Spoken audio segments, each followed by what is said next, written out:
বাবা মাকে ছেড়ে যাওয়ার আগে আর্যকে নিয়ে একি বলল। ফিরে আসলো আর্যর আপন মা। হ্যাঁ বন্ধুরা, আমরা এমনটা দেখতে পাবো চিরদিন তুমি যে আমার ধারাবাহিকের আগামী পর্বগুলোতে। বিস্তারিত জানতে ভিডিওতে লাইক দিয়ে শেষ পর্যন্ত দেখতে থাকুন। আর্য রাজলক্ষ্মীকে বলতে থাকে সবকিছু ঠিক থাকবে, তো কি হবে আমি তো কিছুই বুঝতে পারছি না। তখন রাজলক্ষ্মী বলতে থাকে যে আসছে তাকে আসতে দাও। তখন আর্য এই কথা নিয়ে ভাবতে থাকে যে অপর্ণা তাকে বিয়ে করে এই বাড়িতেই আসবে, তার সাথে ভালোবেসেই থাকবে। অন্যদিকে দেখা যায় অপর্ণা খুব কাঁদছিল। তখন তার বাবা বলতে থাকে কি হয়েছিল অপুমা? অপর্ণা বলতে থাকে আমি রান্না করতে চাই বাবা, এরপরে তো আমি বারবার তোমার কাছে আসতে পারবো না, তাই তোমার যেগুলো খুব প্রিয় জিনিস সেগুলো নিজের হাতে রান্না করে তোমাকে খাওয়াবো। নিজের হাতেই রান্না করব সবকিছু গুছিয়ে।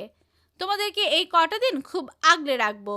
তখন অপর্ণার বাবা মা অপর্ণার মুখে এই কথা শুনে তো খুব কেঁদে ফেলে যে অপুটা কত বড় হয়ে গেছে, দেখো কত দায়িত্ব নিতে শিখে গিয়েছে, এই বলেই খুব কাঁদতে থাকে। সব বন্ধুরা, তোমাদের কি মনে হয় অপর্ণা কি এবার সত্যি তার বাবা মাকে ছেড়ে আর্যর কাছে চলে যাবে? তোমরা কতটা এক্সাইটেড অপর্ণার বিয়ের জন্য? তোমাদের কি মতামত লিখে জানিয়ে দাও কমেন্ট করে। পরবর্তী আপডেট সবার আগে পেতে সাবস্ক্রাইব করুন আমাদের চ্যানেলটি। ধন্যবাদ।